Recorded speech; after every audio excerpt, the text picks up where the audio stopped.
nuhiif jara jennee hawaasa bakka lamatti qooduu hin qabnu. Yeroo hundumaa warra gidduu dhaabbatu jira.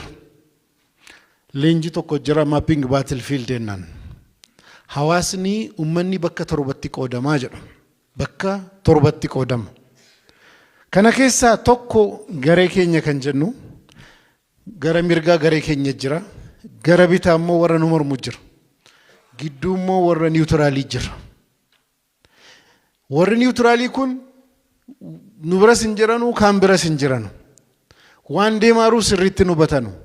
Dubbiinis hin galleef yookiin odeeffannoo hin qabanu. Garee keenya warri jennus bakka sadiitti qoodama. Garee warri nu mormanus bakka sadiitti qoodama. Garee keenya kan jedhamu yaadaan warra nu bira dhaabbate. Yaada qofaan passive supporter.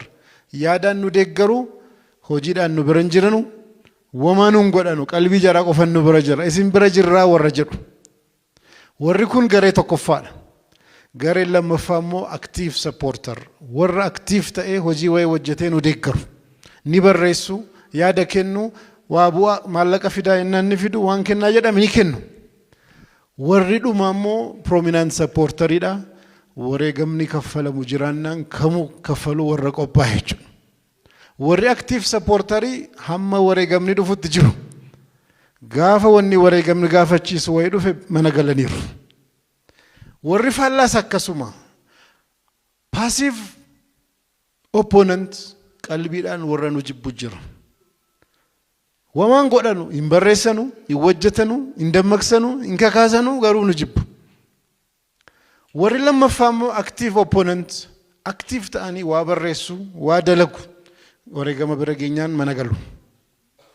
Warri prominent ta'an immoo isin balleessee hin badaa jedhee warra wareegama kafalee waan godhu godhee jijjiirama fiduun qaba jedhee karaa barbaadu sanarratti faallaa keenya warra hojjetu.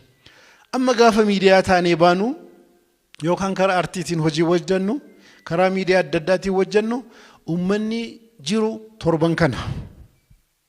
Malee nuhiif jara qofa jennee jara kaampiin jedhamu tokkotti lakkoofne nu kan jennu kana tokkotti lakkoofne warra niwutiraalii gidduu gaafa daganne xalaata keenya baay'ataa deema.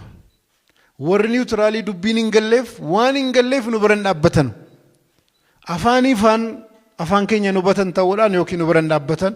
Odeeffannoo guutuu dhabuudhaan yookaan nu biran dhaabbatan. Jara kana odeeffannoo kennuu hubachiisuu kana maaliin afaan jaraa galuun fira horachuudhaaf nuti jaratti deema malee jara nutti dhufuun qaban. Afaan keenya akkamitti babal'ifnaan inni istiraatejii biraa qaba. Malee al tokko maali dirqama hubatanii haa dhufanu jechuudhaan yoo keenya bira dhaabbanne fira horachuu hin dandeenyu.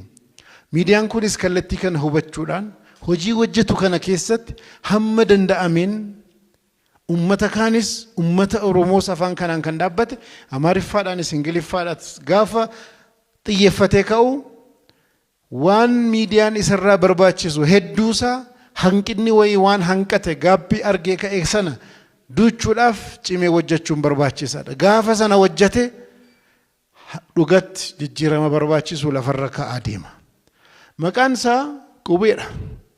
Generationiin qubee immoo kan ittiin beekamu waan addaa qaba. Ijoolleen kunis warri dhaabanis hundinuu generationiidhuma qubeeti.